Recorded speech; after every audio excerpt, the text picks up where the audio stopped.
Funding for NJN News is made possible by grants from the Geraldine R. Dodge Foundation, which believes that an informed citizenry leads to a healthy democracy.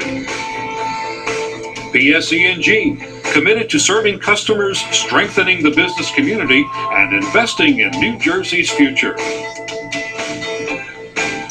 First Union serves the financial needs of individuals and businesses from Connecticut to Florida. HIP Health Plan of New Jersey, dedicated to providing quality health care to employees of large and small businesses, as well as individuals for 2 decades. And by Bell Atlantic, the heart of communication, in partnership with public television, serving to inform, enlighten, and educate the citizens of New Jersey. From NJN, the New Jersey Channel, the Emmy Award-winning NJN News with Kent Manahan, Dick Forney with Business, and Jerry Henry with Sports. Details surrounding the suicide of Nicholas Bissell continue to unfold. Good evening, I'm Kent St. John. Kent Manahan has the night off. U.S. Marshals say the former Somerset County prosecutor's capture was aided by a series of cellular phone calls. Rich Young reports. I can't do 10 years. According to authorities, that was Nick Bissell's final statement just before he took his own life inside this Nevada hotel yesterday morning.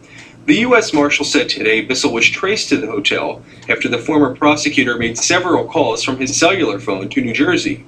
Marshals are still in possession of Bissell's body, and as of now are giving no indication when it might be released to his family.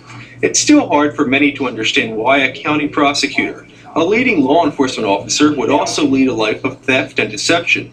Today, Governor Whitman said she finds the entire incident disturbing and feels for his family. They have to live with this for the rest of their lives. They would have had some dignity had he come back and served his sentence and then come out and tried to make a life again. They would have had a positive role model. Now they're left with a just awful burden to bear. When Bissell was convicted in June, a federal judge, believing he was a suicidal risk, ordered him held without bail.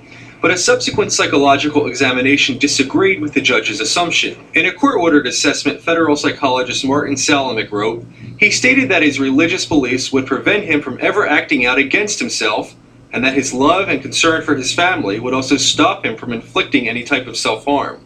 He does not appear to be depressed and denies suicidal thoughts.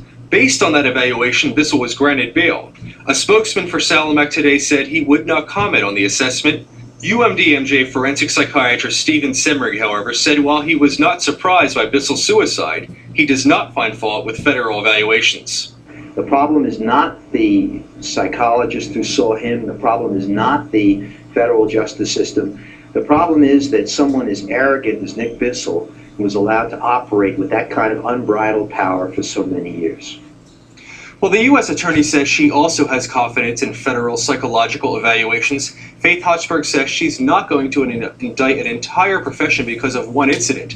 Semring believes Bissell was just a smart, calculating man who knew the system and how to beat it. Okay.